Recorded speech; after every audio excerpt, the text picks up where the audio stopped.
Te acompañamos esta tarde con Gelo en verano. ¿Qué recordamos? ¿Qué es parte de nuestra historia? Sin ninguna duda, los juguetes. Y por eso hemos invitado a José Antonio Quiroga. José Antonio, buenas tardes. Hola, muy buenas tardes.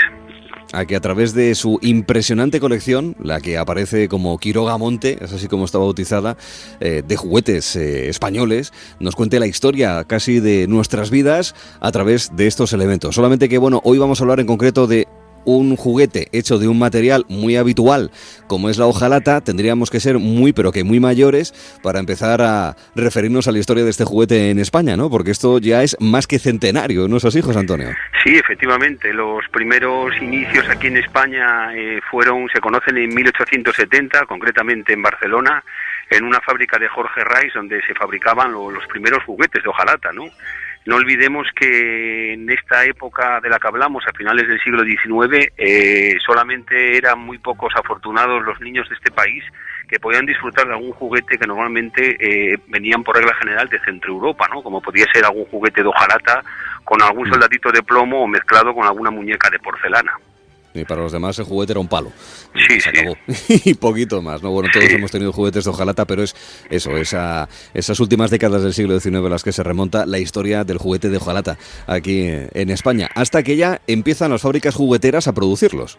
Sí, efectivamente, la hojalata es una chapa de hierro que está recubierta por una capa de estaño, entonces se ha conseguido que se protegiera del óxido y al mismo tiempo pues adquiría resistencia, dureza y brillo, ¿no? Para poder utilizarse en la confección de los juguetes. Entonces, concretamente a principios de siglo, primero en la zona de Alicante y más específicamente en Ibi. Ibi era una pequeña población agrícola que se dedicaban también, entre otras cosas, tenían mucha fama a los ibenses por el tema de los heladeros que todavía hoy día perduran, ¿no? Cuando llega toda esta época estival.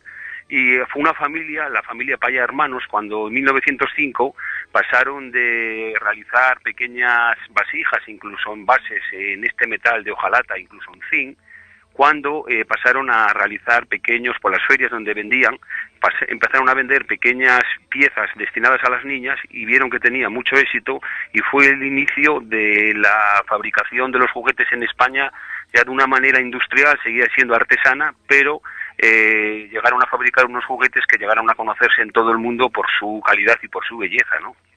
Incluso en plena Primera Guerra Mundial, en la que España se declaró país neutral, año 15, tercer productor europeo de juguetes de hojalata, por ejemplo, sí, una pequeña curiosidad. Como nos pasó nosotros cuando lamentablemente tuvimos nuestra guerra civil, efectivamente en la Primera Guerra Mundial las fábricas dedicadas a la industria de la hojalata tuvieron que reconvertirse en industrias dedicadas a temas bélicos, ¿no? De repente tuvieron que cambiar todas las maquinarias y entonces el juguete, que en España se empezaba a realizar aquellos primeros años, pero no era una calidad tan buena como podía ser el juguete inglés, francés o incluso el juguete alemán, pues nosotros tuvimos que esforzarnos y a base de ingenio, de creatividad, llegamos a ser efectivamente el tercer país productor de Europa de juguetes, ¿no?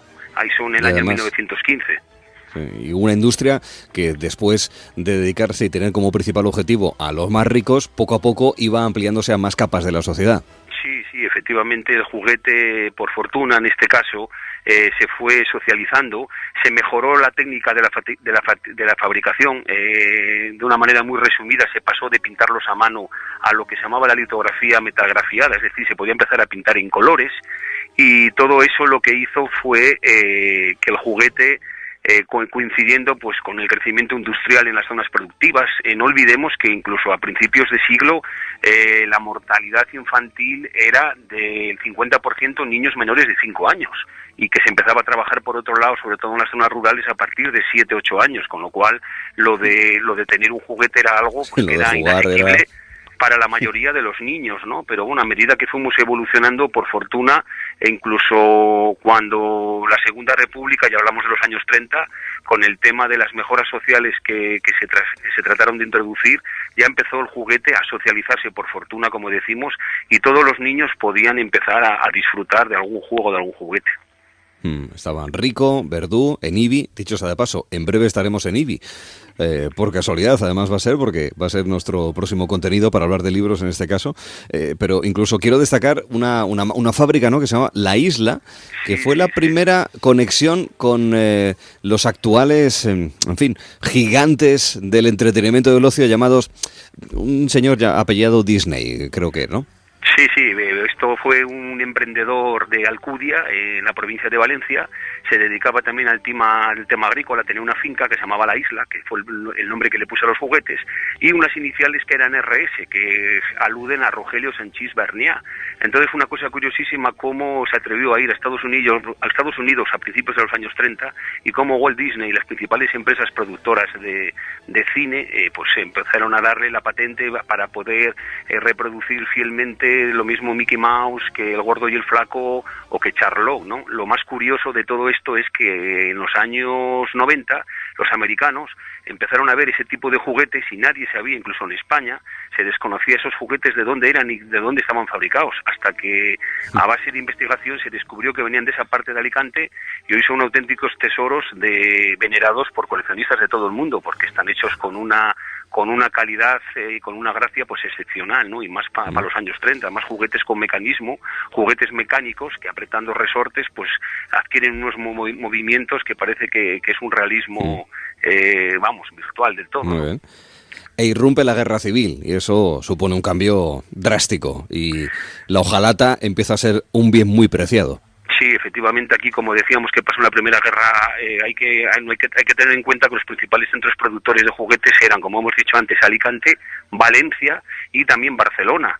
Entonces ahí fue donde primero llegó el Ejército Popular, como todos sabemos, y esas industrias se socializaron, empezaron a modificar su maquinaria y pasaron, pues en IBI se llegó incluso a acuñar con la propia hojalata, lo reconvirtieron y llegaron a acuñarse en miles de monedas de cobre, incluso se realizaron navajas, menaje de campañas, por supuesto que balas, o incluso en O'Neill se llegaron a realizar partes que servían luego para los famosos aviones Mosca, ¿no? Entonces todo eso, terminada la guerra, a pesar de la guerra, había unas existencias muy grandes, llegaban en este país como cerca de 1 millón de juguetes los que había y bueno, se tenía para cubrir los escasos pedidos. Y luego hay que tener en cuenta que se cambió la fiesta religiosa de los Reyes Magos, donde se hacía la entrega de los juguetes, por la fiesta laica en esas ciudades donde estaba el Ejército Popular, por la Semana del Niño, ¿no? Lo cambiaron. Entonces se fueron, en ese periodo no se hicieron ningún juguete durante los 3 años que duró la contienda, y luego el gran problema que tuvimos, como me formulabas la pregunta, es que efectivamente había una escasez muy grande de hojalata, ¿no? Había una escasez muy grande, pues porque se usó masivamente, como decíamos, para armamento bélico, aparte que también teníamos cupos, y también coincidía con la Segunda Guerra Mundial en Europa y con el posterior bloqueo, con lo cual para obtener esta materia prima había que recurrir, a veces tienes un juguete que por la parte de abajo se ve que es un reciclaje de un envase, un envase a lo mejor de conservas, ¿no? Entonces llegó a esas situaciones límites. Hasta que llegó el plástico y acabó con la hojalata, además de lo que acabas de mencionar, claro. Esto lo que ocurrió efectivamente en los años 40, la escasez era muy grande de hojalata y entonces empezó el juguete híbrido que tenía alguna parte de hojalata, como todos conocemos, el triciclo, pero mayoritariamente empezó a utilizarse la madera, ¿no? Estamos hablando de mediados de los años 40, hasta que tendremos ocasión de hablarlo en otro programa. Efectivamente en el año 50 es cuando aparece el plástico, que acaba por desbancar a la hojalata y a la madera. Estamos recordando nuestra historia, la personal, y la colectiva también, a través de algo que ha formado parte de nuestras vidas y que todos recordamos mucho mejor que los episodios de la historia que aparecen en los libros. La historia de nuestros juguetes a través de quien la conoce como coleccionista que es y amante de la historia, seguro que a través de estos artículos, José Antonio Quiroga, de la colección Quiroga Monte. José Antonio, fantástico. El lunes que viene seguimos haciendo recorrido histórico, ¿te parece? Sí, muy bien. La próxima semana podemos hablar un poco con más profundidad de lo que supusieron los juguetes de madera y también sobre todo la entrada del plástico. ¿Quién no jugó con los soldados de plástico, con los indios y con los vaqueros, ¿no? En los años 50, yo jugué. En los años 60. Tanto no, pero yo jugué a los indios y a los vaqueros con en fin, indios y vaqueros que eran de plástico. Bueno, José Antonio, de verdad, muchas gracias. Hasta la semana que viene. Venga, muchas gracias y un saludo para todos los oyentes. Buenas tardes. Y lo dicho.